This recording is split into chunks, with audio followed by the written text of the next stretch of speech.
Pemirsa, keterlibatan dua anggota DPRD Provinsi DKI Jakarta dalam unjuk rasa Front Pembela Islam Senin kemarin dinilai tidak tepat oleh PLT Gubernur DKI Jakarta Basuki Cahayapurnama. Terkait hal ini, baik M. Taufik maupun Abraham Lunggana justru memilih bungkam mengenai keikutsertaannya dalam unjuk rasa kemarin. Demo Front Pembela Islam untuk menolak Ahok menjadi Gubernur DKI Jakarta Senin kemarin mendapat dukungan dari dua anggota DPRD DKI Jakarta, Abraham Lunggana atau Lulung, dan M. Taufik. PLT Gubernur DKI Jakarta Basuki Cahayapurnama merespon keras hadirnya dua wakil rakyat itu. Menurut Ahok, sebagai anggota dewan yang telah disumpah, tidak semestinya ikut dalam aksi itu, terlebih sambil mengeluarkan kata yang tak pantas. Kalau saya Mendagri, udah saya pecat itu wakil ketua DPRD yang demo dengan FPI yang tidak ada izinnya, dan teriak-teriak itu menghasut, melawan konstitusi, menghina konstitusi. Bagaimana bisa seorang wakil ketua DPRD naik demo dengan orang teriak-teriak bahasa binatang, melawan konstitusi? Tim Liputan Metro TV berhasil menemui Taufik terkait hal ini, namun ia justru menolak berkomentar. Pengamat politik Jayadi Hanan menilai, keikutsertaan anggota dewan dalam suatu unjuk rasa sebetulnya sah-sah saja selama masih dalam batasan etika dan tidak menyinggung SARA. Sebaiknya dia menyalurkan menyalurkan dengan cara secara resmi melalui saluran-saluran DPR. Yang kedua, dia tidak boleh menghasut ya, dengan isu-isu yang justru memecah belah masyarakat. Itu yang tidak dibolehkan. Saya kira itu menjadi salah satu etika atau kode etik seorang anggota DPRD atau wakil rakyat. Penunjukan Gubernur DKI Jakarta hingga kini masih menuai polemik. Pasalnya, baik Ahok maupun DPRD memiliki tafsir berbeda mengenai payung hukum yang akan digunakan. Ahok menganggap sesuai Undang-Undang Nomor 32 Tahun 2004 tentang pemerintahan daerah, dirinya bisa langsung dilantik setelah posisi gubernur ditinggalkan Presiden Jokowi. Sebaliknya, DPRD menganggap undang-undang itu tidak berlaku lagi seiring diterbitkannya Perpu Nomor 1 Tahun 2014 tentang pemilihan kepala daerah. Tim Liputan Metro TV. Pro kontra pengangkatan Basuki Cahayapurnama alias Ahok menjadi gubernur definitif makin sengit bergulir. Anggota DPRD DKI yang tidak setuju pengangkatan Ahok sebagai gubernur definitif bahkan ikut berunjuk rasa kemarin. Apakah ini masalah hukum perundangannya atau murni politis? Kami akan membahasnya dengan M. Sanusi, anggota DPRD DKI Jakarta dari fraksi Partai Gerindra. Selamat malam, Pak Sanusi. Ya, selamat malam. Assalamualaikum warahmatullahi wabarakatuh. Ya, waalaikumsalam. Di studio ada pakar hukum tata negara Refli Harun. Selamat malam, Bang Refli. Ya, selamat malam. Ya, dan juga ada Ketua Fraksi DPRD DKI Jakarta dari PDI Perjuangan, Joni Simanjuntak. Pak Joni, selamat malam. Ya, selamat malam. Baik, saya ke Pak Sanusi terlebih dahulu. Pak Sanusi, apa sebenarnya dasar hukum yang Anda gunakan begitu menolak Ahok untuk diangkat secara definitif sebagai Gubernur DKI Jakarta? Ya, yang pertama saya sampaikan kepada seluruh pemirsa Metro TV, tidak ada penolakan terhadap Pak Ahok menjadi gubernur. Yang ada adalah karena ini lembaga institusi negara, harus kaidah hukumnya jelas. Yang saya mau menjelaskan pertama adalah surat dari Dirjen Otda, Departemen Dalam Negeri mengatakan bahwa segera melantik Pak Ahok karena kekosongan gubernur. Memakai Perpu 1 2014 pada pasal 203. Pasal 203 itu dikatakan jika ada kekosongan gubernur dan gubernur yang dulu dipilih oleh Undang-Undang 32, maka wakil gubernur menjadi gubernur. Yang menjadi persoalan adalah harusnya Depdagri tanya dulu sama KPU. Surat KPU nomor 28 dan 32 bulan Juli 2012 terhadap pengangkatan Pak Jokowi dan Pak Ahok sebagai gubernur dan wakil gubernur itu mengacu kepada Undang-Undang 29. Makanya berlaku pemilihannya suaranya harus mencapai 50% plus 1. Dan itu pun sesuai dengan surat Presiden terhadap pengangkatannya melalui Depdagri mengacu kepada surat KPU. Inilah yang kemudian kita mau ngelantik siapa saja menjadi gubernur sepanjang kaidah hukumnya diperjelas. Supaya tidak berbeda tafsir, karenanya hari Jumat kemarin DPRD bersurat ke Mahkamah Agung meminta fatwa. Apa yang harus kita perjelaskan? Mungkin di sini ada Bang Refli Harun bisa menjelaskan. Jadi menurut Anda tidak bisa menggunakan pasal 203 dari Perpu nomor 1 tahun 2014 itu? Ya, kalau pasal 203 saya jelaskan detailnya gini. Saya lihat lampirannya jelas bahwa pertama adalah dikatakan jika ada kekosongan gubernur dan gubernur tersebut kita dilantik oleh pasal Undang-Undang 32, maka wakil gubernur menjadi gubernur. Sementara DKI berdasarkan surat KPU dan surat ke Depdagri sendiri terhadap pengangkatan Pak Jokowi dan Pak Ahok waktu itu Juli 2012 itu mengacu kepada Undang-Undang 29. Baik. Gitu loh. Baik, saya coba karenanya, baca dulu sebentar ya, Pak Sanusi. Pasal 203 dari Perpu nomor 1 tahun 2014 ini adalah dalam hal kekosongan gubernur, bupati, dan wali kota yang diangkat berdasarkan Undang-Undang nomor 32 tahun 2004, secara otomatis wakil gubernur menggantikan gubernur sampai akhir masa jabatannya. Tapi ini diangkat berdasarkan Undang-Undang nomor 32 tahun 2004, begitu ya. Sementara Anda tadi argumennya adalah pengangkatan Jokowi dan Ahok waktu tahun 2012 itu tidak menggunakan Undang-Undang nomor 32 maksudnya. Iya, itu berdasarkan surat KPU. Baca surat KPU 28 dan 29. Mengacu pada Undang-Undang nomor 29 tahun 2007. Ada pengangkatannya. Iya, betul. Makanya pemilihannya 50%, suara plus 1, tidak langsung satu putaran, harus 2 putaran. Baik. Saya akan tanya dulu ke Pak Joni sekarang. Pak Joni, ada dasar hukum alasan yang disampaikan tadi oleh Pak Sanusi begitu. Bagaimana Pak Joni melihat, apakah masih tetap mengacu pada pasal 203 dari Perpu ini atau bagaimana? Pendapat Pak Sanusi itu memang menurut saya terlalu luas ya. Maksudnya terlalu luas? Saya sependapat dengan apa yang dikatakan oleh Bung Refli dimanapun, bahwa sebenarnya soal pengangkatan Ahok ini, kalau kita mengacu kepada Perpu nomor 1 tahun 2014 itu sudah terang benderang, nggak perlu lagi kita terlalu tarik kemana. Persoalan pas Undang-Undang nomor 29 tentang kekhususan DKI hanya dalam hal-hal yang memang ketika misalnya di tempat lain itu 30% sudah cukup, tapi DKI karena memang ini ibu kota dan sebagainya harus bisa mencapai 50% tambah 1. Jadi sebenarnya menurut saya tidak ada hubungannya ya soal masalahnya naiknya Pak Ahok ini ketika kita mengacu kepada 203 itu, ya itu aja, nggak perlu 203 aja begitu. 203 aja, nggak perlu kita tarik ke Undang-Undang kekhususan DKI. Baik, sebelum kita ke Bang Refli, kita lihat dulu pasal 173 dan 174 dalam Perpu nomor 1 tahun 2014 yang juga dijadikan alasan oleh teman-teman dari yang menolak Ahok diangkat sebagai gubernur definitif. Pasal 173 menyebutkan jika gubernur berhalangan tetap, wakil gubernur tidak serta-merta menggantikan. Sementara pasal 174 kan kita munculkan. Ya, jika kekosongan kursi kepala daerah lebih dari 18 bulan maka kepala daerah dipilih oleh DPRD, sedangkan jika kurang dari 18 bulan maka wakil kepala daerah tidak otomatis menggantikan kepala daerah. Ini yang dijadikan alasan oleh teman-teman dari mereka yang mempertanyakan bahasa media adalah menolak Ahok dijadikan sebagai gubernur definitif. Tafsirnya seperti apa, Bang Refli? Kira-kira kalau mereka bertahan tidak menggunakan di 203 itu tidak mengacu pada pasal 32 tahun Undang-Undang nomor 32 tahun 2004, tapi sesuai dengan SK KPU mengacu pada Undang-Undang nomor 29 tahun 2007 kekhususan DKI. Ya, ini harus dijelaskan secara komprehensif ya. Saya sebenarnya sudah menulis tuh di sebuah kolom gitu ya. Di kolom ya, dan saya kira itu sangat jelas gitu. Tetapi saya ingin memulai dari paradigmanya dulu biar jelas ya.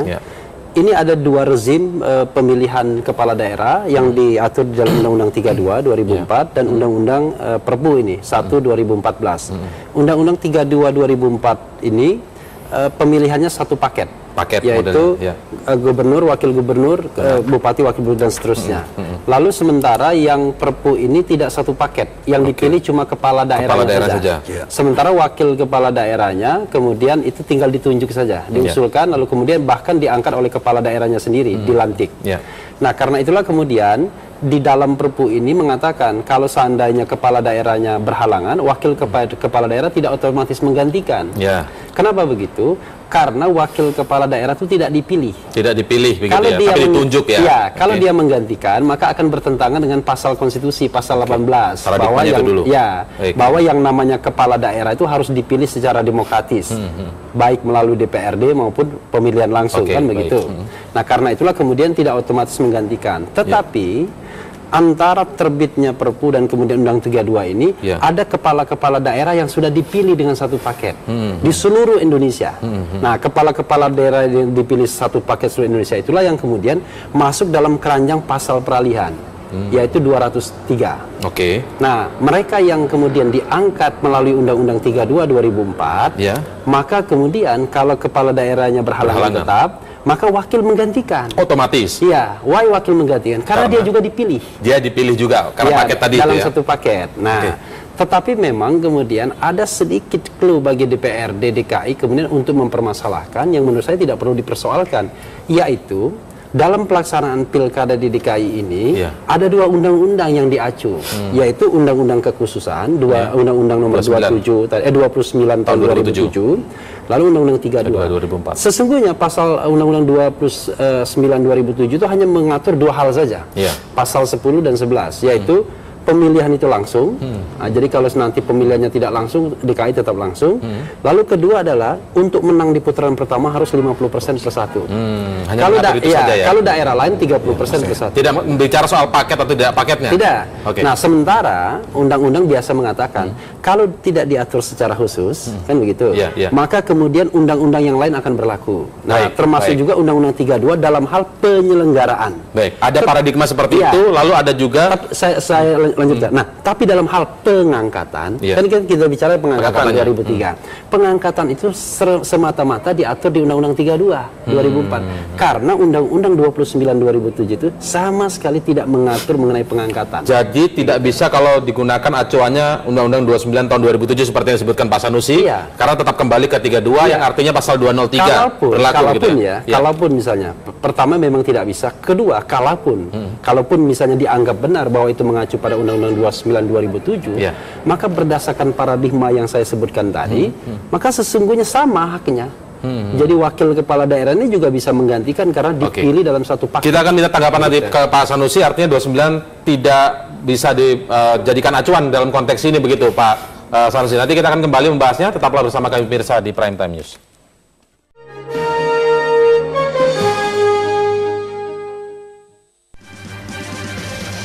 Baik, saya langsung saja minta tanggapan ke Pak Sanusi. Pak Sanusi, saya yakin tadi Anda menjelaskan gambaran jelas dari yang disampaikan oleh Bang Refli tadi, bahwa paradigmanya ketika Ahok dan Jokowi dan Ahok terpilih menjadi kepala daerah dan wakil kepala daerah DKI Jakarta, paradigmanya adalah dipilih, bukan ditunjuk salah satunya. Artinya bisa saja menggantikan secara otomatis sesuai dengan 32 2004.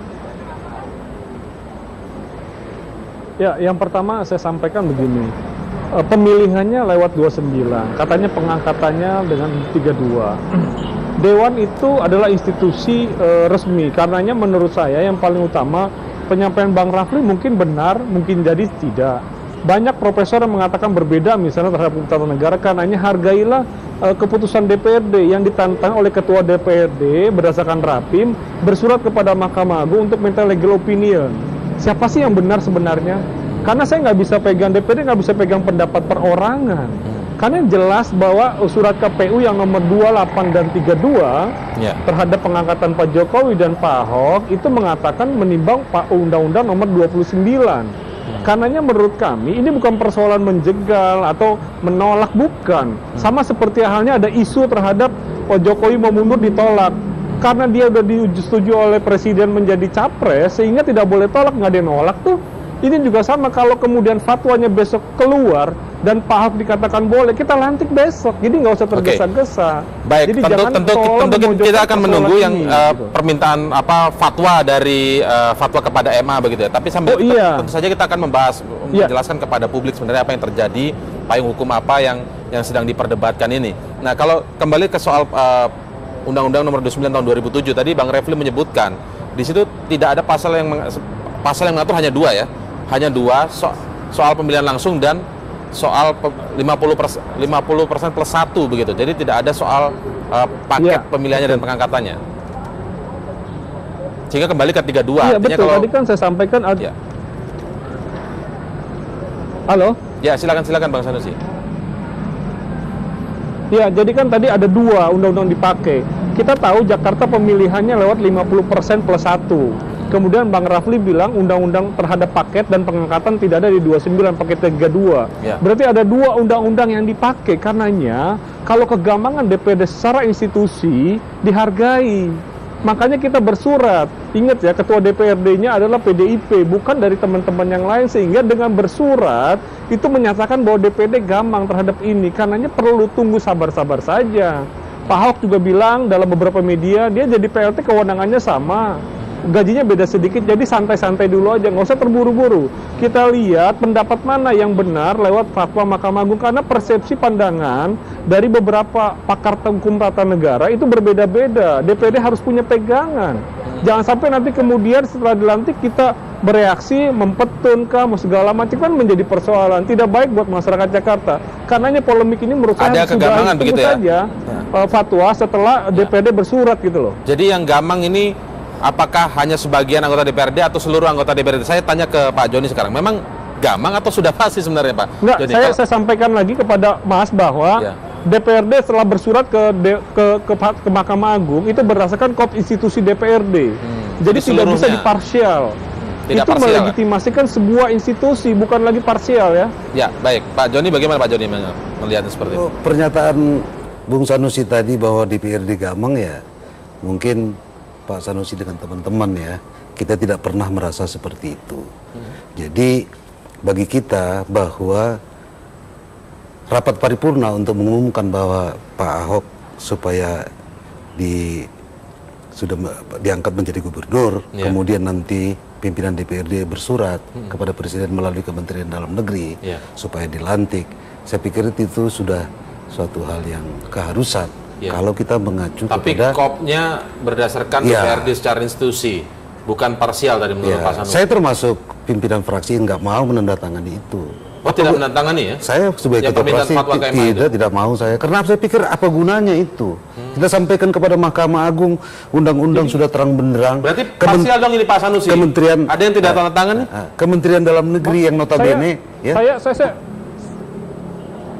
Saya perlu menyampaikan ke Bang Joni bahwa yang ditandatangani oleh surat itu bukan atas nama fraksi, tapi atas nama institusi dewan, ditandatangani oleh ketua dewan yang kolektif kolegial, diparaf oleh seluruh pimpinan dewan. Jadi kita tidak bicara kefraksian, makanya saya bilang jangan dikotomi antara fraksi dan fraksi. Setelah surat itu keluar, itulah institusi kedewanan, tidak boleh disanggah, tidak boleh ditampikkan. Jadi saya bilang tadi, biarkan saja fatwa itu keluar, lihat reaksinya terhadap fatwa itu apa, baru kita kumpul lagi. Itu melalui paripurna tidak meminta fatwa itu, Pak Sanusi? Loh, itu kan dirapin, kemudian makanya Pak Joni bisa tanya kepada Pak Ketua Dewan yang kebetulan PDIP juga, benarkah dia tanda tangan kepada MA hari Jumat kemarin? Kalau sudah ditandatanganin, kita harus mengakui bahwa institusi Dewan menanyakan itu. Satu persatu ada gamang, biarkan saja, tapi secara institusi sudah menjelaskan bahwa kita menanyakan, meminta fatwa. Jadi jelas institusi kedewanan, bukan lagi PDIP, Gerindra, Golkar dan yang lain-lain, tidak. Ini institusi kedewanan. Jadi makanya saya bilang tadi, supaya tidak menimbulkan polemik panjang di kedewanan, biarkan saja fatwa itu timbul dulu, baru kita sikapi seperti apa gitu loh. Nggak, kita ingin tahu apakah kalau memang Pak Sanusi bilang secara institusi gamang, sebenarnya kalau Pak Joni sendiri sebagai anggota DPRD tentu punya pemikiran sendiri begitu. Apakah memang ini sebenarnya sudah jelas atau masih ada aturan yang gamang menurut Anda? Kalau saya melihat dari peta politik di DKI Jakarta, mohon maaf saya sampaikan, memang kawan-kawan dari sebelah sana itu selalu mencari-cari ya. Mencari-cari alasan untuk apalagi kalau berkaitan dengan Ahok. Bagi kami juga. Jadi bukan masalah soal peraturan perundangannya. Bukan hasil yang substantif, tapi kemarin kan dari kawan dari Pak Taufik berbicara, dia berpegang kepada Perpu itu saja, ya. Khususnya dia berbicara Perpu pasal 173, 174. Nah, mungkin udah agak lemah itu ya, ditarik lagi sekarang ke Undang-Undang Kekhususan DKI. Padahal Undang-Undang Kekhususan DKI itu kan lex specialis.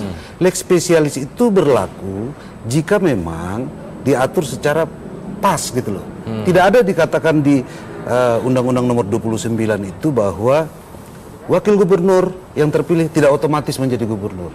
Tidak ada diatur seperti itu. Makanya menurut saya juga ya, saya hanya mengharapkan kepada Bung Sanusi ya, kawan-kawan juga, ya kita perlu sedikit rendah hati lah. Ya, rendah hati. Kita baca undang-undang itu secara komprehensif, ya, tidak karena misalnya dari sononya kita sudah tidak senang kepada orang lain. Bagi kita juga ini bukan persoalan Gubernur Ahok dan sebagainya. Tapi saya pikir berpolitik adalah dalam rangka bernegara. Bernegara adalah berkonstitusi, dan kita konstitusi itu urutan aturan di bawahnya ada. Berkaitan dengan KPU tadi, persis seperti apa yang dikatakan oleh Bung Refli tadi.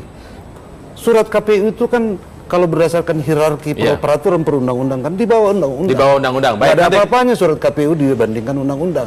Sama juga kalau undang-undang bertentangan dengan Undang-Undang 145, disitulah orang mengajukan ke Bung Refli, kira-kira masih ada kegamangan tidak dalam peraturan ini? Nanti kita akan mulai membahasnya, ataukah ini memang sudah jelas atau memang ada kegamangan? Memang DPRD dalam hal ini sudah memberikan permintaan fatwa kepada MA. Nanti kita akan mulai membahasnya lagi. Tetaplah bersama kami. Prime Time.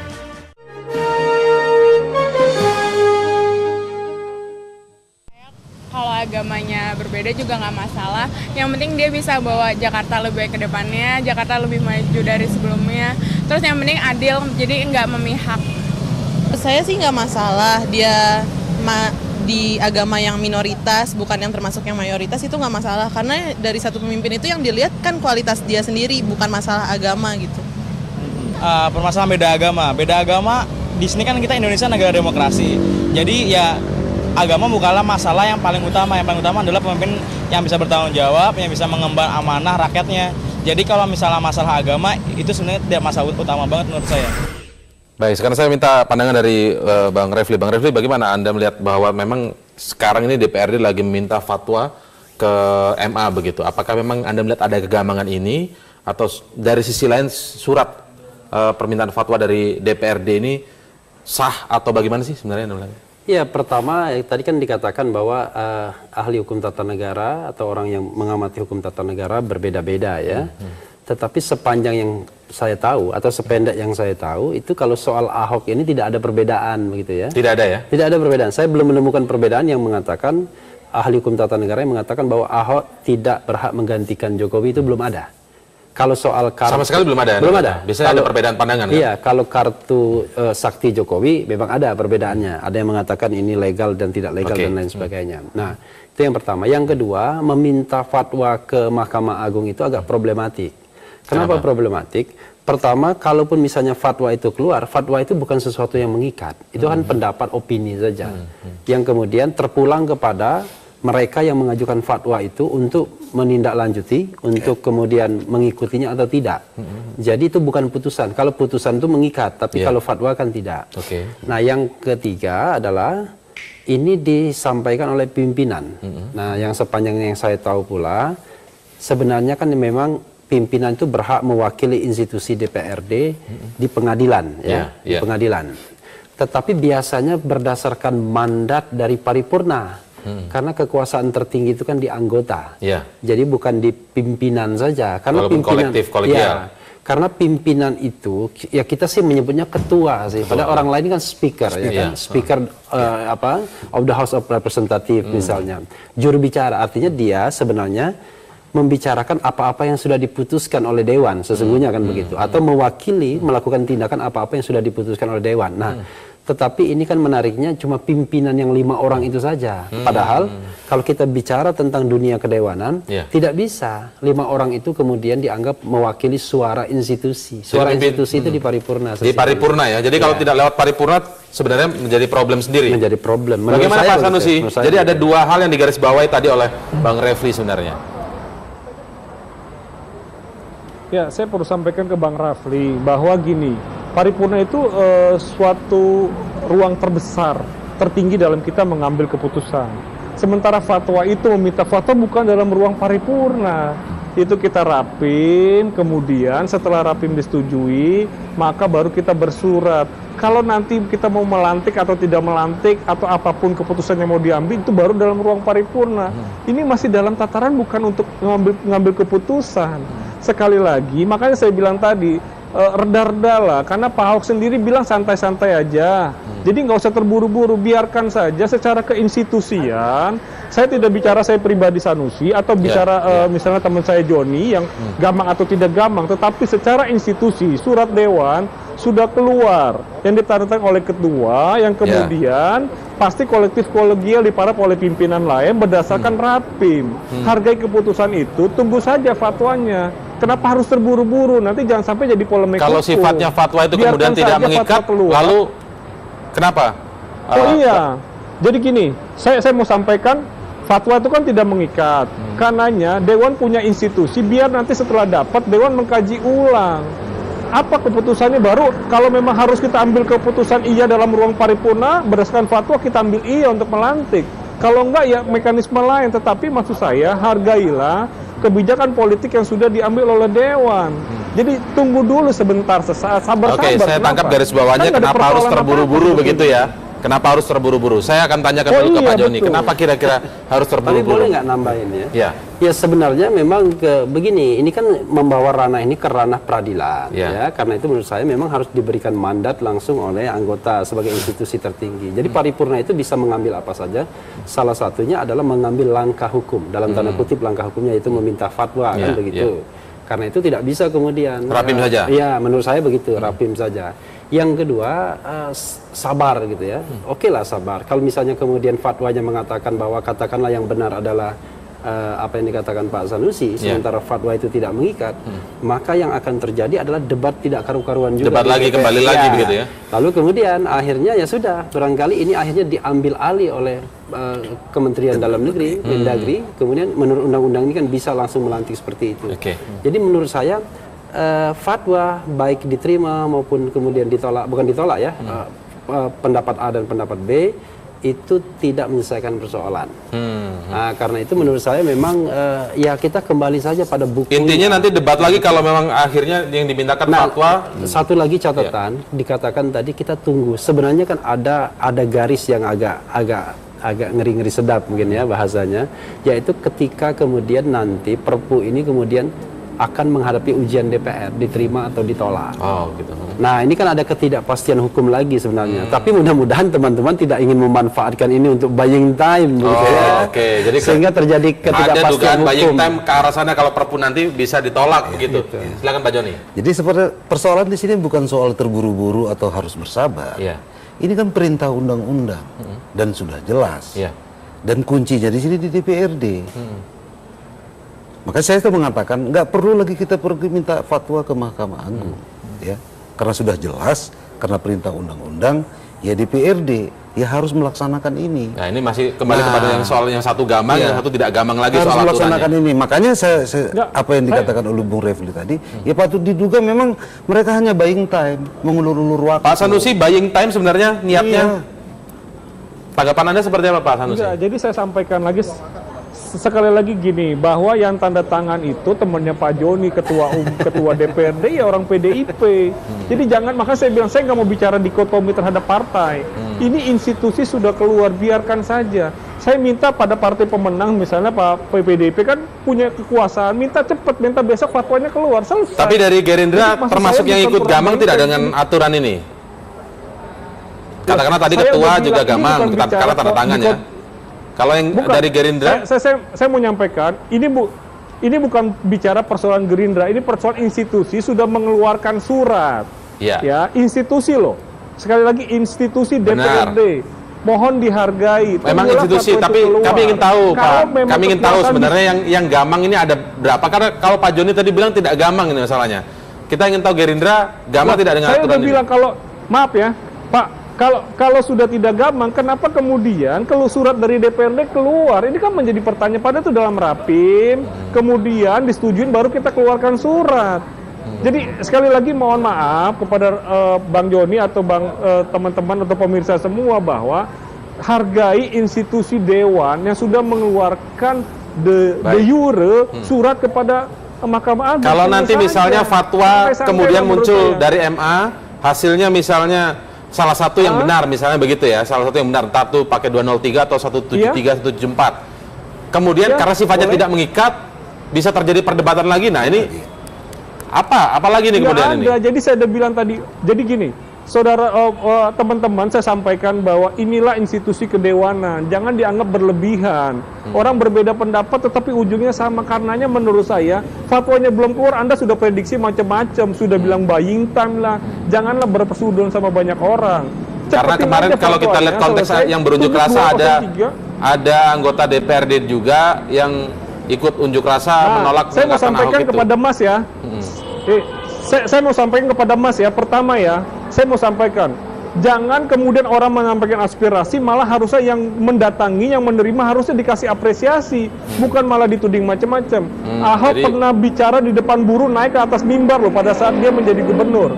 Belum lama demo buruh di Presiden di istana, menteri berbicara dalam orasi yang sama.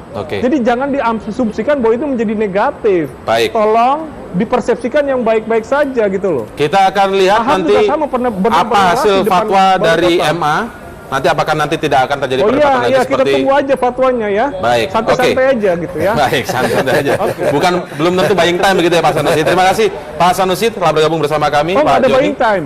Ya, baik. Pak Joni dan juga Bang Refli, terima kasih telah bergabung bersama kami.